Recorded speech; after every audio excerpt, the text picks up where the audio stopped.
एहसन गांव में खेती बाड़ी करता था। बाकी भाई बहन अपना अपना हिस्सा लेकर शहर चले गए थे। वालिदैन बड़े बेटे के साथ रहते थे। एहसन कई बार मिलने गया तो माँ बाप ने उसे अहमियत ना दी। वो मायूस होकर वापस लौट आया। बड़े भाई की बेटे की शादी थी।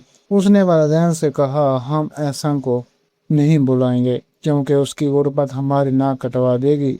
वालिदैन ने खामोशी से मंजूरी दे दी। शादी के दिन भाई ने एहसन को देखते ही कहा, चुपचाप चले जाओ। तब लोग उनकी तरफ मुतवज्जे हो गए। एहसन ने जेब से लिखावा निकाला, जिसे खोलते ही भाई की आंखें फटी की फटी रह गई। पहले जब एहसन ने माँ बाप को समझाया था, आप लोग शहर क्यों जा रहे हैं, वहाँ आपका दिल नहीं लगेगा और शहर वाली भाभीियों के मजाज भी मुख्तलिफ हैं। मगर माँ बाप अपनी जिद पर अड़े रहे। वो कहने लगे, तुम्हारे पास ही क्यों रहें, बाकी बेटियों का भी हम पर पूरा हक है। वो इसरार करते हैं कि उनके पास आओ। हम तुम्हारी वजह से नहीं जा रहे बल्कि अपने हक के लिए जा रहे हैं। एहसान एक लम्हे को खामोश रह गया। उसने कभी अपनी माँ को इस अंदाज में बात करते नहीं देखा था। उसके दिल में खौफ और दुख दोनों पैदा हुए। एहसान की बीवी ने खामोशी से आंखों में नफी का इशारा किया और खुद अम्मा के समान बांधने में मदद करने लगी। एहसन को यह बात सख्त नागवार गुजरी। वो बीवी को बुरा भला कहने लगा। मेरी बीवी ने नहायत हमल से समझाया, अम्मा अब्बा के दिल में ये शिकवा हमेशा रहेगा कि उन्होंने बाकी बेटियों के पास वक्त नहीं गुजारा। एक बार उन्हें जाकर रहने दो। हम जानते हैं कि उनका दिल ज्यादा देर नहीं लगेगा, 4 दिनों में वापस आ जाएंगे। बीवी के बाद एहसन को समझ में आ गए। उसने दिल पर पत्थर रखकर माँ बाप को जाने की इजाजत दे दी, मगर साथ ये कहा, जल्द वापस आ जाना क्योंकि आपके बगैर हमारा दिल नहीं लगता। उसकी आवाज में छुपा दुख साफ था, लेकिन वापसी का नाम न आया। शहर के जदीद माहौल में जाकर जैसे उनकी जिंदगी का अंदाज ही बदल गया। वो वहाँ की आसाइशों में इस कदर मगन हो गए कि गांव की सादगी और अपनायत भूल गए। एहसन कई बार इन्हें वापस लाने गया, हर बार उम्मीद लेकर ज्यादा, मगर हर बार मायूसी ही हाथ लगी। कभी कहते तबीयत ठीक नहीं, कभी कुछ दिन और रह लें।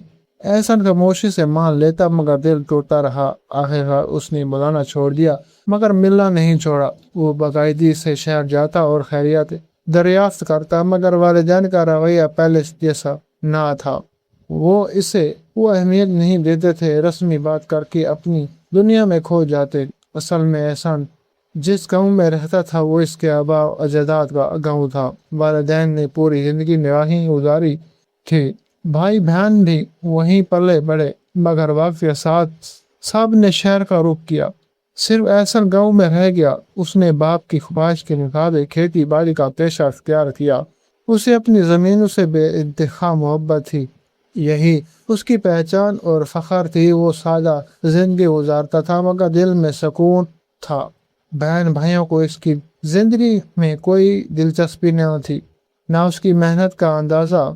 एहसन जब भी शहर जाता अपनी हैसियत के मुताबिक तोहफे लेकर जाता, मगर अगली बार वही तोहफे किसी कोने में पड़े मिलते। गर्द आलूद बच्चे भी उसे चाचा कहने से कतराते। उन्हें अपने सादा और देहाती चाचा चाचा पसंद नहीं थे। एहसन के कपड़े पुराने डिजाइन के, उसकी शक्ल सूरत गरीब सी, यही वजह थी कि बच्चे और बड़े सब उसे हकीर जानते। एहसन ये सब देखता मगर कुछ ना कहता। वो मुस्करा कर दिल को समझा लेता। उसकी आंखों में अक्सर एक उदासी छुपी हुई थी जो कोई ना देख पाता, फिर भी वो अपनी फराई से पीछे ना हटता। हर बार उस उम्मीद पर जाता कि शायद इस बार सब बदल जाए। मिट्टी की खुशबू उसे सुकून देती, फसलों की हरियाली उसे खुशी देती।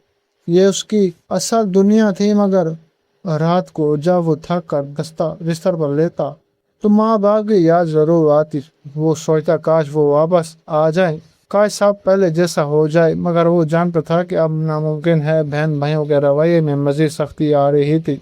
कोई उसकी सादगी का मजाक उड़ाता, कोई गुर्बत को कमजोरी बनाकर पेश करता। उनकी बातों में तान और एहसास करतरी होती। कभी कभार माँ भी कह देती, एहसन ने शहर आकर कोई काम कर लिया होता तो आज उसका भी कोई मकाम होता। बाप ज्यादातर خاموش رہتے۔ بڑا بھائی دل سے کبھی ماں باپ کے ساتھ مخلص نہیں تھا۔ گھر میں ہر چیز کی فراوانی تھی، نہایت عیش و آرام، مگر والدین کے دل میں ایک عجیب خلا تھا۔ بڑا بھائی پہلے ہی امیر تھا، مگر اس کی خواہشات ختم ہونے کا نام نہیں لیتی۔ رشتے اور احساسات سب پیچھے رہ گئے۔ اس کے بچے بھی جدید رہن سہن والے، اپنے معیار پر نازاں۔ اسی دوران بڑے بھائی کی بیٹی کے لیے اچھا رشتہ آیا۔ دونوں خاندانوں کا معیار ایک جیسا تھا۔ بات جلدی طے ہو گئی، شادی کی تیاری زوروں پر تھی۔ ایک دن سب بہن بھائی اور والدین بیٹھے تھے۔ بڑی بھابھی نے کہا، ہمیں مہمانوں کی فہرست سوچ سمجھ کر بنانی ہوگی۔ ہمارے سمندی بہت بڑے لوگ ہیں، میرے خیال میں احسن کو نہیں بلانا چاہیے۔ وہ غریب ہے، اس کے کپڑے اور انداز ہمارے معیار کے نہیں، اگر وہ آ گیا تو لوگ کیا کہیں گے؟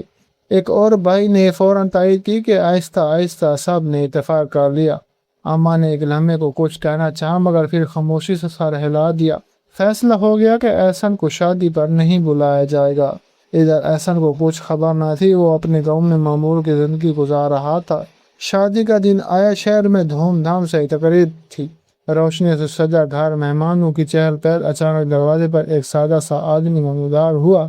احسن جو بلائے اپنی بھتیجی کی خوشی میں شامل ہونے آ گیا تھا، وہ آہستہ سے اندر داخل ہوا۔ سب اسے کچھ عجیب لگ رہا تھا۔ اس کی نظر جب دلہن پر بھتیجی پر پڑی تو وہ جھوم گیا، آنکھیں نم ہو گئی۔ وہ اسی کیفیت میں تھا کہ بڑے بھائی کی نظر پڑ گئی۔ بھائی غصے سے بولا، تم یہاں کیا کر رہے ہو؟ ہم نے تمہیں نہیں بلایا، چپ چاپ یہاں سے چلے جاؤ۔ آواز بلند ہو گئی تو لوگ متوجہ ہو گئے۔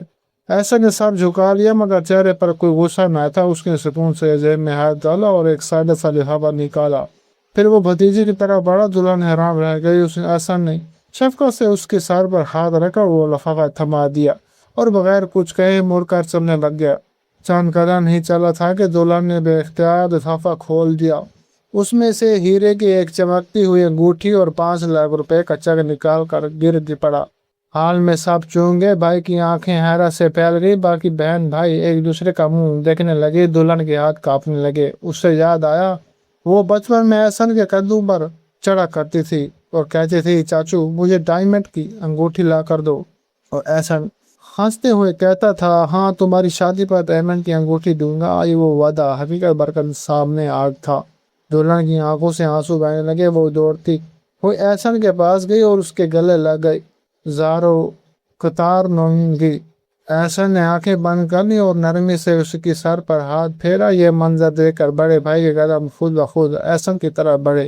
اس نے دھیمی آواز میں کہا، ہمیں معاف کر دو، ہم نے تمہیں غلط سمجھا۔ باقی بہن بھائی بھی ایک ایک کر کے قریب آ گئے۔ سب کے چہرے شرمندگی سے جھکے ہوئے تھے۔ اماں اور ابا بھی آگے بڑھے۔ اماں روتے ہوئے بولی، ہم نے تمہارے ساتھ بہت ناانصافی کی، تم ہمیشہ ہمارے ساتھ سے اچھے بیٹے رہے ہو۔ احسن نے ہلکی مسکراہٹ کے ساتھ ان کے ہاتھ تھام لیے۔ اس کی دل میں کوئی شکوہ نہ تھا۔ اب سب کو حقیقت معلوم ہو چکی تھی کہ احسن نہ صرف سادہ زندگی گزارنے والا انسان تھا، بلکہ کامیاب اور خوشحال بھی۔ اس کی کھیتی باڑی بہت اچھی تھی اور وہ اپنے بہن بھائیوں سے زیادہ کماتا تھا، مگر اس نے کبھی دکھاوا نہیں کیا۔ وہی لوگ جو اسے نظر انداز کرتے تھے آج اس کے قریب کھڑے تھے۔ بڑے بھائی نے احسن کو گلے لگا لیا اور کہا، آج کے بعد تم کبھی ہم سے دور نہیں رہو گے، یہ گھر بھی تمہارا ہے۔ احسن نے بس ہلکا سا سر ہلا دیا۔ برسوں کی دوریاں ایک لمحے میں ختم ہو گئی، غلط فہمیاں دور ہوئیں اور رشتوں میں محبت لوٹ آئی۔